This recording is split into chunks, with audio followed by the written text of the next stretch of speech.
ओम शांति। आज 14 मई 2024 के ईश्वरी मधुर महावाक्य सुनते हैं। मीठे बच्चे, आत्म अभिमानी बनो। मैं आत्मा हूँ, शरीर नहीं। यह है पहला पाठ। यही पाठ सबको अच्छी तरह पढ़ाओ। आज की मुरली से प्रश्न है, ज्ञान सुनाने का तरीका क्या है? किस विधि से ज्ञान सुनाना है? उत्तर है, ज्ञान की बातें बड़ी खुशी खुशी से सुनाओ, लाचारी से नहीं। तुम आपस में बैठकर ज्ञान की चर्चा करो, ज्ञान का मनन चिंतन करो, फिर किसी को सुनाओ। अपने को आत्मा समझकर फिर आत्मा को सुनाएंगे तो सुनने वाले को भी खुशी होगी। ओम शांति। बाप कहते हैं, आत्म अभिमानी व देही अभिमानी हो बैठो, क्योंकि आत्मा में ही अच्छे व बुरे संस्कार भरे जाते हैं। सबका असर आत्मा पर होता है। आत्मा को ही पतित कहा जाता है। पतित आत्मा कहा जाता है तो जरूर जीव आत्मा ही होगी। आत्मा शरीर के साथ ही होगी। पहली पहली बात कहते हैं, आत्मा होकर बैठो। अपने को शरीर नहीं आत्मा समझ बैठो। आत्मा ही इन ऑर्गन्स को चलाती है। घड़ी घड़ी अपने को आत्मा समझने से परमात्मा याद आएगा। अगर देह याद आई तो देह का बाप याद आएगा। इसलिए बाप कहते हैं, आत्म अभिमानी बनो। बाप पढ़ा रहे हैं, यह है पहला पाठ। तुम आत्मा अविनाशी हो, शरीर विनाशी है। हम आत्मा हैं। यह पहला शब्द याद नहीं करेंगे तो कच्चे पड़ जाएंगे। मैं आत्मा हूँ, शरीर नहीं। यह शब्द इस समय बाप पढ़ाते हैं, आगे कोई भी पढ़ाते नहीं थे। बाप आए ही हैं आत्म अभिमानी बनाकर ज्ञान देने के लिए। पहला ज्ञान देते हैं, हे आत्मा तुम पतित हो, क्योंकि यह है ही पुरानी दुनिया। प्रदर्शनी में भी तुम बच्चे बहुतों को समझाते हो, प्रश्न उत्तर करते हैं, तो जब दिन के समय रेस्ट मिलती है उस समय आपस में मिलना चाहिए, समाचार पूछना चाहिए, किसने क्या क्या प्रश्न पूछे, हमने क्या समझाया, फिर उनको समझाना है। फिर उस पर ऐसे नहीं ऐसे समझाना चाहिए। समझाने की युक्ति सबकी एक नहीं होती। मूल बात है, अपने को आत्मा समझते हो या देह। दो बाप भी सबके हैं जरूर। जो भी देहधारी हैं उनका लौकिक बाप भी है, पारलौकिक भी है। हद का बाप तो कॉमन है, यहाँ तुमको मिला है बेहद का बाप। वह हम आत्माओं को बैठ समझाते हैं। वह एक ही बाप भी है, टीचर भी है, गुरु भी है। यह पक्का कर देना चाहिए। तुम बच्चे किसी को समझाते हो, जो जो तुमसे प्रश्न पूछते हैं उस पर आपस में बैठना चाहिए। जो होशियार हैं उनको भी बैठना चाहिए। तुमको टाइम मिलता है दिन के समय। ऐसा नहीं कि भोजन खाते हैं इसलिए नींद का नशा आए। जो बहुत खाना खाते हैं उनको नींद का आलस्य आता है। दिन में क्लास करना चाहिए। फलाने ने यह पूछा, हमने यह रिस्पॉन्स किया।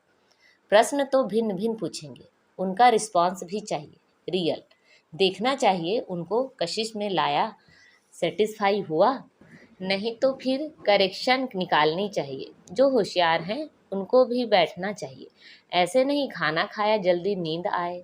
देवताएं खाना बहुत थोड़ा खाते हैं, क्योंकि खुशी है ना, इसलिए कहा जाता है खुशी जैसी खुराक नहीं।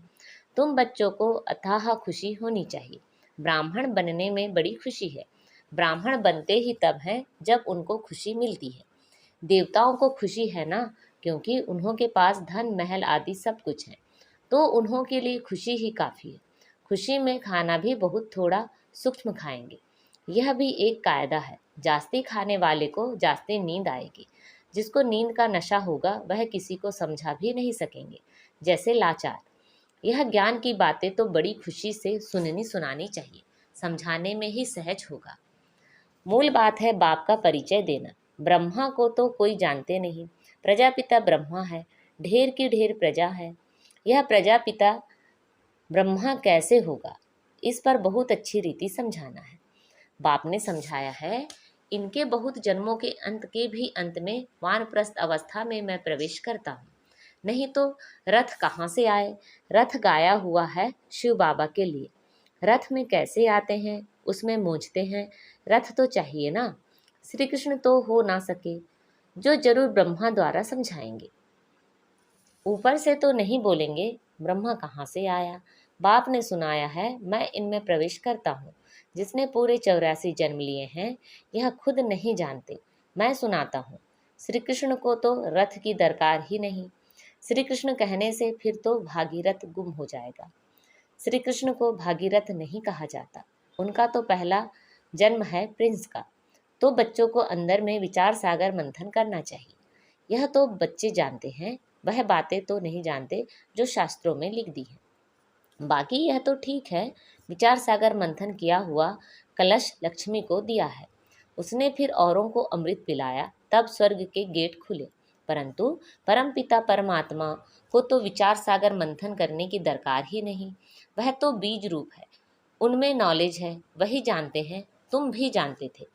अभी यह अच्छी रीति समझाना जरूर है। समझने बिगड़ देवता पद कैसे पाएंगे? बाप समझाते हैं आत्माओं को रिफ्रेश करने के लिए, बाकी तो कुछ भी जानते नहीं। बाप आकर समझाते हैं अभी तुम्हारा लंगर भक्ति मार्ग से उठा, अब ज्ञान मार्ग में चला है। बाप कहते हैं मैं तुमको जो ज्ञान देता हूँ वह प्रायः लोप हो जाता है।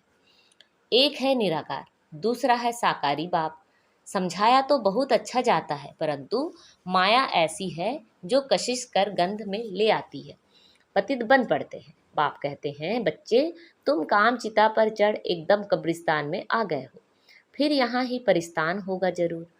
आधा कल्प परिस्तान चलता है, फिर आधा कल्प कब्रिस्तान चलता है। अभी सब कब्र दाखिल होने हैं। सीढ़ी पर भी अच्छी रीति समझा सकते हो। यह है ही पतित राज्य, इसका विनाश जरूर होना है। इस धरनी पर अभी कब्रिस्तान है, फिर यह धरनी चेंज हो जाएगी, अर्थात आयरन एज्ड से गोल्डन एज्ड दुनिया होगी। फिर दो कला कम होगी, तत्वों की भी कला कम होती जाती है, तो फिर उपद्रव मचाते हैं।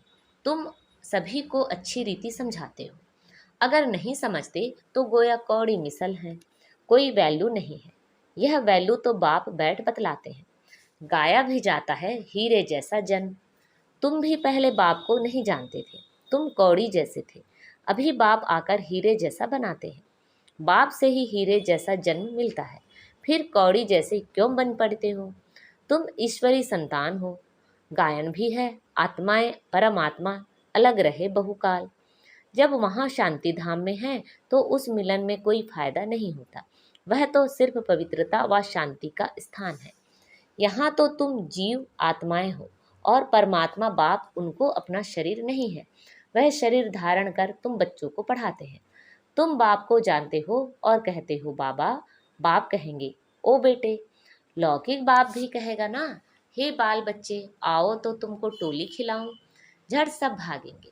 यह बाप भी कहते हैं बच्चे आओ तो तुमको बैकुंठ का मालिक बनाऊं, तो जरूर सब भागेंगे। पुकारते भी हैं हम पतितों को पावन बनाकर पावन दुनिया विश्व का मालिक बनाने आओ। अब निश्चय है तो मानना चाहिए, बुलाया भी बच्चों ने है, हम आते भी बच्चों के लिए हैं। बच्चों को ही कहते हैं तुमने बुलाया है, अब मैं आया हूँ। पतित पावन भी बाप को ही कहते हैं ना। गंगा आदि के पानी से तुम पावन बन नहीं सकते। आधा कल्प तुम भूल में चले हो, भगवान को ढूंढते हो, परंतु किसी को भी समझ में नहीं आता है। बाप कहते हैं हे बच्चों, तो बच्चों का भी उस उल्लास से निकलना चाहिए हे बाबा, परंतु इतना उल्लास से निकलता नहीं है। इसको देह अभिमान कहा जाता है, ना कि देही अभिमानी। तुम अभी बाप के सम्मुख बैठे हो, बेहद के बाप को याद करने से बेहद की बादशाही भी जरूर याद आएगी। ऐसे बाप को कितना प्यार से रिस्पॉन्स करना चाहिए। बाप तुम्हारे बुलाने से आया है, ड्रामा अनुसार 1 मिनट भी आगे पीछे नहीं हो सकता। सभी कहते हैं ओ फादर रहम करो, लिबरेट करो, हम सब रावण की जंजीरों में हैं, आप हमारे गाइड बनो। तो बाप गाइड भी बनते हैं, सब उनको बुलाते हैं ओ लिबरेटर, ओ गाइड आकर हमारा गाइड बनो, हमको भी साथ ले चलो। अभी तुम संगम पर खड़े हो, बाप सतयुग की स्थापना कर रहे हैं। अभी है कलयुग, करोड़ों मनुष्य हैं। सतयुग में तो सिर्फ थोड़े देवी देवता ही थे, तो जरूर विनाश हुआ होगा। वह भी सामने खड़ा है, जिसके लिए गायन है साइंस घमंडी कितना बुद्धि से अक्ल निकालते रहते हैं। वह है यादव संप्रदाय, फिर हिस्ट्री रिपीट होनी है। अभी तो सतयुग की हिस्ट्री रिपीट होगी, तुम समझते हो हम नई दुनिया में उच्च पद पाने का पुरुषार्थ कर रहे हैं, पवित्र जरूर बनना है। तुम समझाते हो इस पतित दुनिया का विनाश जरूर होना है। बच्चे आदि तो तुम्हारे जीते नहीं रहेंगे, ना कोई वारिस बनेंगे, ना शादी आदि करेंगे। बहुत गई बाकी थोड़ी रही। थोड़ा समय है, उसका भी हिसाब है। आगे ऐसे नहीं कहते थे, अभी टाइम थोड़ा है। पहले वाले जो शरीर छोड़कर गए हुए हैं, नंबरवार पुरुषार्थ अनुसार जन्म लिया है। कोई यहाँ आए भी होंगे, दिखाई पड़ता है जैसे कि यहाँ का बिछुड़ा हुआ है। उनको ज्ञान के बिगर मजा नहीं आएगा। माँ बाप को भी कहते हैं हम तो यहाँ जाएंगे। यह तो सहज समझने की बातें हैं। विनाश जरूर होना ही है। लड़ाई की तैयारी भी देख रहे हो। आधा खर्चा तो इन्हों का इस लड़ाई के सामान में ही लग जाता है। एरोप्लेन आदि कैसे बनाते हैं, कहते हैं घर बैठे भी सारे खल्लास हो जाएंगे। ऐसी ऐसी चीज़ें बनाते रहते हैं, क्योंकि हॉस्पिटल आदि तो रहेंगे नहीं। ड्रामा में यह भी जैसे बाप के इशारे मिलते हैं, वह भी ड्रामा में नूंद है। समझते हैं ऐसा ना हो जो बीमार पड़ जाए। मरना तो सबको जरूर है। राम गयो रावण गयो। जो योग में रह आयु बढ़ाते होंगे उनकी जरूर बढ़ेगी। अपनी खुशी से शरीर छोड़ देंगे। जैसे मिसाल बताते हैं, ब्रह्म ज्ञानी है, वह भी ब्रह्म में जाने के लिए ऐसे खुशी से शरीर छोड़ते हैं, परंतु ब्रह्म में कोई जाते नहीं, ना पाप करते हैं। पुनर्जन्म फिर भी यहाँ लेते हैं। पाप कटने की युक्ति बाप बतलाते हैं कि माँ में कम याद करो और कोई को याद नहीं करना है। लक्ष्मी नारायण को भी याद नहीं करना है। तुम जानते हो इस पुरुषार्थ से हम यह पद पा रहे हैं। स्वर्ग की स्थापना हो रही है। हम पढ़ रहे हैं यह पद पाने के लिए, नंबरवार पुरुषार्थ अनुसार। उन्हों की जो डिनास्टी चलती है वह बाप ने संगम पर अभी स्थापन की है। तुम भाषण भी ऐसा करो जो एक्यूरेट किसी की भी बुद्धि में बैठ जाए। इस समय हम ईश्वरीय संप्रदाय और प्रजापिता ब्रह्मा की मुख्य वंशावली भाई बहन हैं। हम आत्माएं सब भाई भाई हैं। ब्रह्मा कुमार कुमारियों की शादी होती नहीं। यह भी बाप समझाते हैं कैसे गिर पड़ते हैं।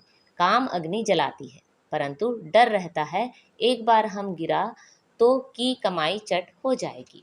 बाप से हारा तो पद भ्रष्ट हो जाएगा। कमाई कितनी बड़ी है। मनुष्य पद्म करोड़ बनाते हैं। उनको यह थोड़े ही पता है कि थोड़े समय में यह सब खत्म होना है। बॉम्ब्स बनाने वाले जानते हैं यह दुनिया खत्म होनी है। हमको कोई प्रेरक है, हम बनाते रहते हैं। अच्छा, मीठे मीठे से खिला दे बच्चों प्रति माता पिता बाप दादा का याद प्यार, गुड मॉर्निंग और नमस्ते। रूहानी बाप के रूहानी बच्चों को नमस्ते। हम सब रूहानी बच्चों की रूहानी माता पिता बाप दादा को याद प्यार, गुड मॉर्निंग और नमस्ते। आज की मुरली से धारणा के लिए मुख्य सार हैं। ज्ञान को अंदर घोटना है, अर्थात विचार सागर मंथन करना है। ज्ञान की आपस में रूह रिहान कर फिर दूसरों को समझाना है। सुस्ती व आलस्य को छोड़ देना है। देही अभिमानी बन बड़े उल्लास से बाप को याद करना है। सदा इसी नशे में रहना है कि हम बाप के पास आए हैं कौड़ी से हीरा बनने। हम हैं ईश्वरी संतान। आज बाबा ने हमें वरदान दिया है, ज्ञान सूर्य ज्ञान चंद्रमा के साथ साथी बन, रात को दिन बनाने वाले रूहानी ज्ञान सितारे भव। ज्ञान सूर्य ज्ञान चंद्रमा के साथ साथी बन, रात को दिन बनाने वाले रूहानी ज्ञान सितारे भव। जैसे वह सितारे रात में प्रकट होते हैं, ऐसे आप रूहानी ज्ञान सितारे, चमकते हुए सितारे भी ब्रह्मा की रात में प्रकट होते हो। वह सितारे रात को दिन नहीं बनाते, लेकिन आप ज्ञान सूर्य ज्ञान चंद्रमा के साथ साथी बन रात को दिन बनाते हो। वह आकाश के सितारे हैं, आप धरती के सितारे हो। वह प्रकृति की सत्ता है, आप परमात्मा सितारे हो। जैसे प्रकृति के तारामंडल में अनेक प्रकार के सितारे चमकते हुए दिखाई देते हैं, ऐसे आप परमात्मा तारामंडल में चमकते हुए रूहानी सितारे हो। आज का स्लोगन है, सेवा का चांस मिलना अर्थात दुआओं की झोली भरना। सेवा का चांस मिलना अर्थात दुआओं की झोली भरना। अच्छा, ओम शांति।